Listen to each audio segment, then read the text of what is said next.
días. Javier nos va a presentar la charla titulada Caracterización de los comportamientos periódicos en la dinámica de magnetización no lineal. Javier, tienes 15 minutos de charla y 5 de preguntas. Adelante, por favor. Muy buenos días. Vengo aquí también, igual que Diego, de Arica, de la Universidad de Tarapacá, trabajo en el Laboratorio de Modelamiento Matemático, dirigido por el profesor David Larossi. Vengo a presentar esta charla, fruto de un trabajo de varios años y que fue publicada este año precisamente. Entonces, ¿qué contiene la charla? Primero hablemos un poco de la dinámica de magnetización, luego de los indicadores dinámicos que utilizamos para caracterizar la dinámica de magnetización, vemos los efectos del campo aplicado, los efectos de la anisotropía y por último unas breves conclusiones. Entonces, lo que nosotros estudiamos fue el modelamiento de un monodominio magnético utilizando la ecuación de Landau-Lipschitz-Gilbert. Aquí vemos a este importante científico, Ed Landau, que quiero resaltar sus grandes aportes a la física y que me encuentro ya hace varios años estudiando esta ecuación que describe la dinámica de magnetización. Sabemos que los dominios magnéticos son regiones de algún material tal que tiene un campo magnético global M. Entonces lo que nosotros estudiamos fue la evolución temporal de ese campo magnético M. Son muchos los estudios que se han hecho ya acerca de la dinámica de magnetización y han encontrado diferentes comportamientos, entre ellos comportamientos caóticos y comportamientos periódicos. Nosotros nos sentamos en estudiar principalmente los comportamientos periódicos. Entonces sabemos que la evolución temporal del vector magnetización se puede modelar a través de estas ecuaciones, ya sea por la ecuación de Landau-Lipschitz o por la ecuación de Landau-Lipschitz-Gilbert, donde sabemos que el primer término está asociado a la precesión que hay en torno al campo magnético efectivo y el segundo término es un término asociado al damping que hace que el vector M tienda a alinearse con el campo magnético efectivo. Nuestro campo magnético efectivo puede tener diferentes contribuciones, ya sea debido a la anisotropía, debido al campo aplicado, debido a un campo de intercambio, entre otros que se puedan considerar aquí, dependiendo del sistema que uno esté estudiando. Estas ecuaciones describen la dinámica de temperatura cero y con la construcción de que el módulo de la magnetización es una constante. Entonces, eso reduciría el sistema a solamente 2 grados de libertad, pero aquí nosotros utilizamos un campo magnético aplicado que depende del tiempo. Eso introduce un nuevo grado de libertad a nuestro sistema, lo cual convierte a nuestro sistema en un sistema de 3 grados de libertad. Entonces, ¿qué es lo que hacemos nosotros? Simplemente caracterizamos los comportamientos periódicos principalmente del vector magnetización. ¿Cómo lo caracterizamos? Utilizando diferentes indicadores dinámicos. Diferentes estudios ya realizados para esta ecuación han encontrado que los sistemas magnéticos describen un comportamiento caótico. Entonces, una forma de cuantificar el caos es a través de los exponentes de Lyapunov. Pero, ¿qué es exactamente el caos? Cuando un sistema es altamente sensible a las condiciones iniciales, o sea, que imposibilita la predicción a largo plazo, se dice que es un sistema caótico. Existen otras condiciones que debe cumplir ahí, pero que ya este sistema las cumple. ¿Cómo podemos entonces cuantificar el caos? Una forma es a través de los exponentes de Lyapunov. Nosotros tenemos un sistema de ecuaciones que es de esta forma, n-dimensional, el cual posee n exponentes de Lyapunov que están dados por esta expresión que vemos aquí. ¿Listo? Esa expresión nos da cuenta de la sensibilidad que tienen los sistemas a las condiciones iniciales y cómo divergen las trayectorias que parten de dos condiciones iniciales muy cercanas entre sí. Entonces, depende del tipo de sistema que uno tenga, uno puede obtener diferentes comportamientos. Para este caso, nosotros tenemos un sistema de 3 grados de libertad, por lo que podemos encontrar puntos fijos, comportamientos periódicos, toros de 2, que son comportamientos cuasi periódicos o comportamientos caóticos. Nosotros nos centramos en estudiar los comportamientos periódicos, ya que se han hecho muchos estudios acerca del caos, pero no se había caracterizado adecuadamente lo que es las regiones periódicas. Entonces, para caracterizar las regiones periódicas utilizamos un indicador muy interesante. ¿Cómo lo podemos hacer? Primero, aquí vemos un espectro del máximo exponente de Lyapunov. Siempre que el máximo exponente de Lyapunov sea negativo, se dice que tenemos soluciones estacionarias. Si el máximo exponente de Lyapunov es positivo, se dice que el sistema describe un comportamiento caótico. Y si es igual a 0, tenemos un comportamiento periódico. Nosotros nos centramos en este tipo de exponentes cuando son iguales a 0. Cuando el máximo exponente de Lyapunov es igual a 0. Este es el espectro para un sistema de Lorentz, que es muy conocido y muy estudiado. Entonces, para poder caracterizar estos comportamientos periódicos, necesitamos otro indicador, el cual se conoce como los diagramas de Isospy. ¿En qué consiste un diagrama de Isospy? Para esos comportamientos periódicos, lo que hacemos es que tomamos el periodo de oscilación y contamos el número de picos. O sea, damos unos valores de parámetros fijos, solucionamos el sistema y sacamos la serie de tiempo.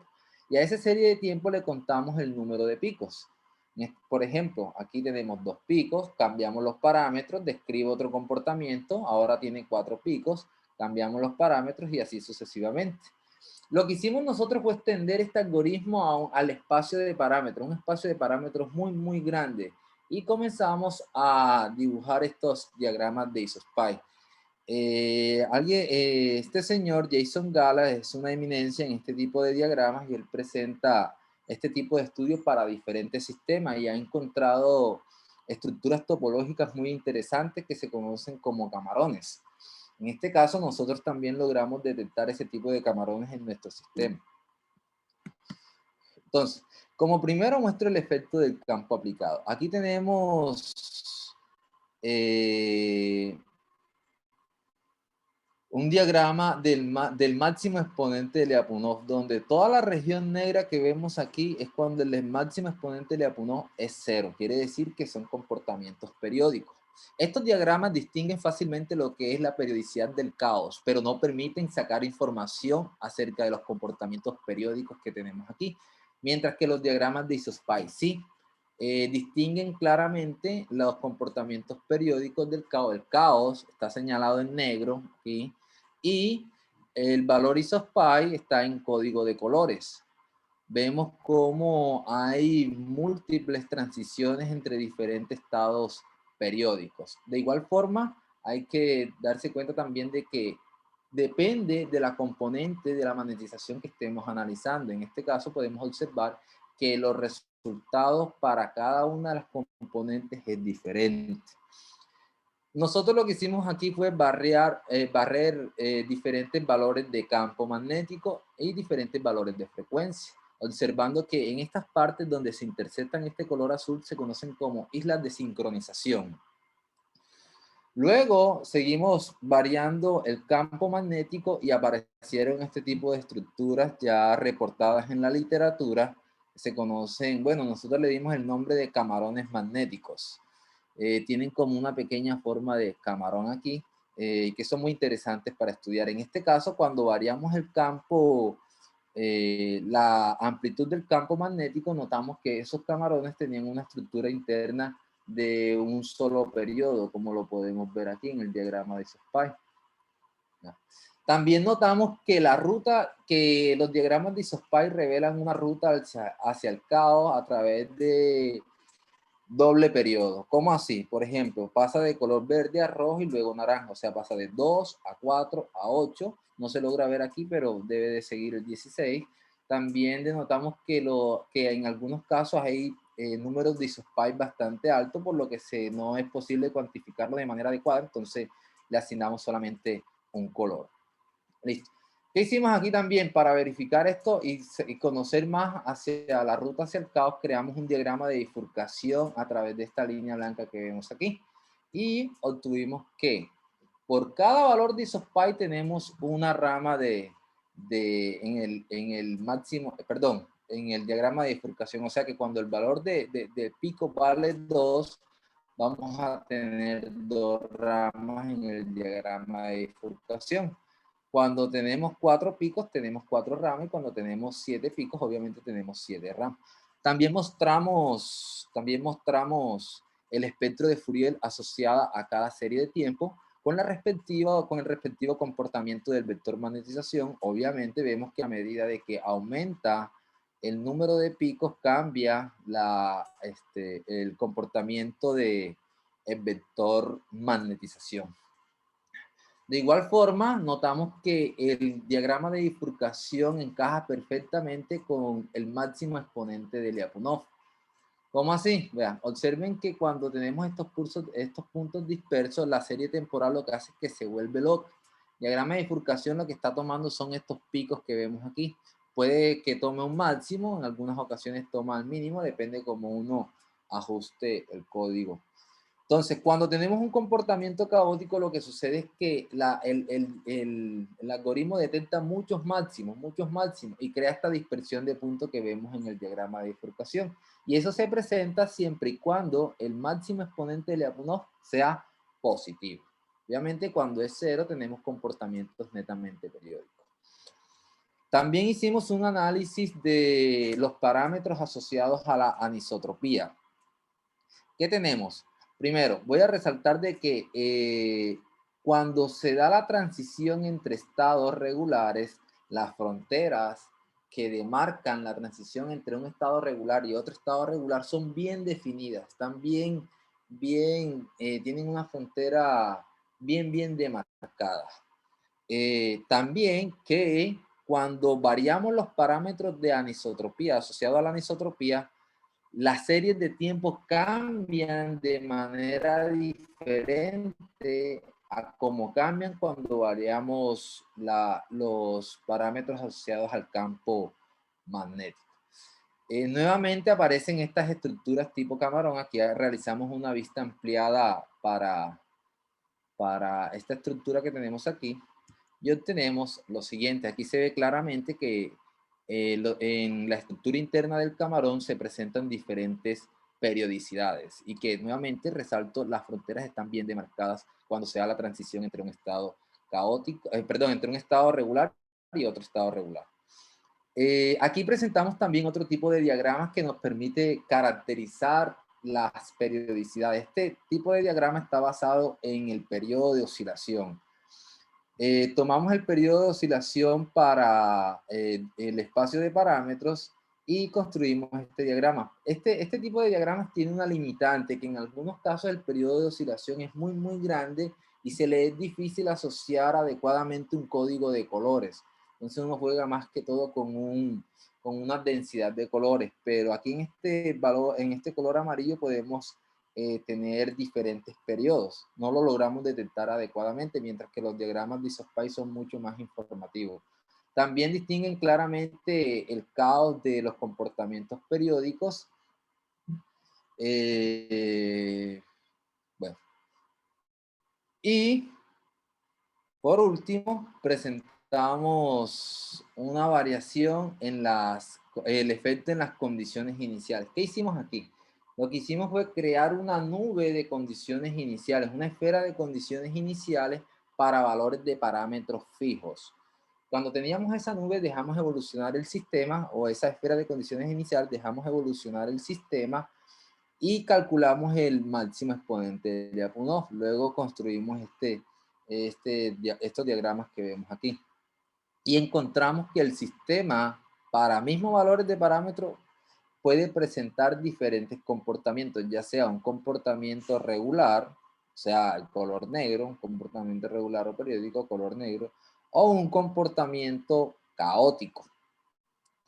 Es interesante la forma en cómo está delimitado por esta espiral entre los comportamientos caóticos y periódicos. Por último, quiero resaltar que este tipo de diagrama requiere de un poder de computacional bastante grande.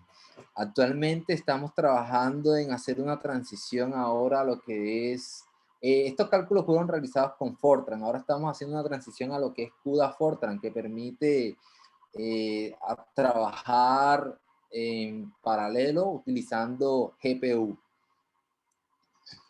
Y finalmente, las conclusiones, tenemos que el caos se produce solamente en frecuencias de forzamiento, o sea, el campo debemos aplicarlo con una frecuencia de forzamiento que tenga el mismo orden de la frecuencia natural de oscilación para que se produzca el caos. Las transiciones entre estados regulares con diferentes periodicidades delimitan fronteras bien definidas en el espacio de parámetros. Cuando se varían los campos aplicados Hx y Hz, la evolución de las series temporales es diferente de la evolución producida por la variación de los coeficientes de anisotropía. Y por último, resaltar las estructuras tipo camarón que encontramos aquí, que pueden o no presentar periodicidades diferentes. Con eso finalizo mi presentación y muchas gracias por su atención. Quedo atento a cualquier comentario o pregunta que tenga. Muchas gracias, Javier, por esta interesante charla que nos acabas de dictar. Tenemos tiempo para preguntas. Voy a utilizar la opción levantar la mano. Flavia Albarracín tiene la mano levantada. ¿Puedo preguntar? Sí, sí. Bueno, primero, muchas gracias, muy interesante la charla. Ahí entendí tu pregunta sobre el poder computacional. Te quería consultar por la última parte, cuando hablaste de las condiciones iniciales. ¿Sí? O sea, si no entendí mal, entonces dependiendo de las condiciones iniciales, vos podías tener comportamientos periódicos o no. Sí. Y esto Ya, depende de depende de los parámetros que hayan elegido para la anisotropía y el campo. O sea, es un comportamiento general, porque acá lo mostrás para un caso particular, que parece bastante general leyendo ahí el bueno, caption, pero...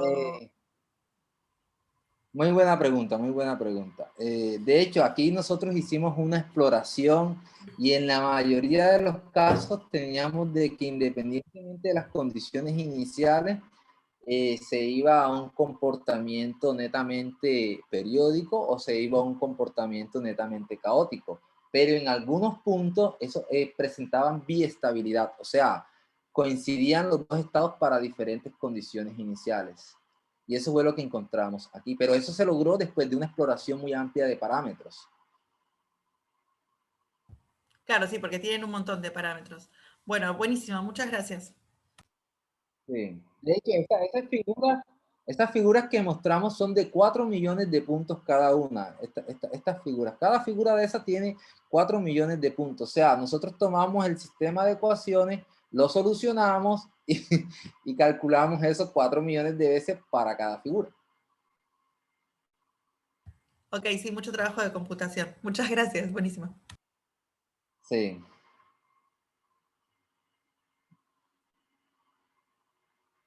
Muchas gracias. Pablo Díaz tiene una pregunta. Sí, hola Javier. Bueno, en realidad, bueno, felicitaciones por la charla. Y de hecho creo que ya respondiste una de las preguntas que te iba a hacer, o sea, cuál era el nivel de puntos que tenías en esas figuras. Ahora, entonces me quedo con la segunda pregunta que tenía en mente. Eh, Esto yo entiendo que está publicado y quisiera saber si en algún instante abordaron el aspecto experimental, es decir, qué tan posible es llevar adelante un estudio experimental de lo que ustedes están presentando. Estamos en la búsqueda de una colaboración para comenzar a empalmar esto con la parte experimental. Eso es algo que yo siempre he estado insistiendo a mi profe, profesor David Larose, creo que aquí muchos lo conocen, de que debemos buscar siempre la forma de verificar esto con datos experimentales. Estamos como en la búsqueda de un colaborador que nos ayude en eso. Sería bueno si alguien me levante la mano. Gracias, Javier. Pero sí quiero resaltar que todos estos valores que utilizamos aquí siempre se basan de resultados experimentales. O sea, los valores asociados al damping, asociados a valores de anisotropía, siempre tratamos de que coincidan con la parte experimental y que los valores de campo que se utilicen se puedan reproducir en el experimento. De hecho, tenemos estructuras muy interesantes porque descubrimos que cuando variamos el damping y la anisotropía, aparecen, pero aparecen este tipo de camarones, pero en una región de parámetros donde no es eficiente experimentalmente. Entonces tenemos como ese trabajo ahí también en la búsqueda de un tipo de material que esté acorde a esos valores, porque en síntesis sí sería posible que se logre, pero sería como un material que no hemos logrado encontrar todavía. Ok, entonces, en honor al tiempo, le damos las gracias nuevamente a Javier Vélez por esta interesante charla que nos acaba de dictar.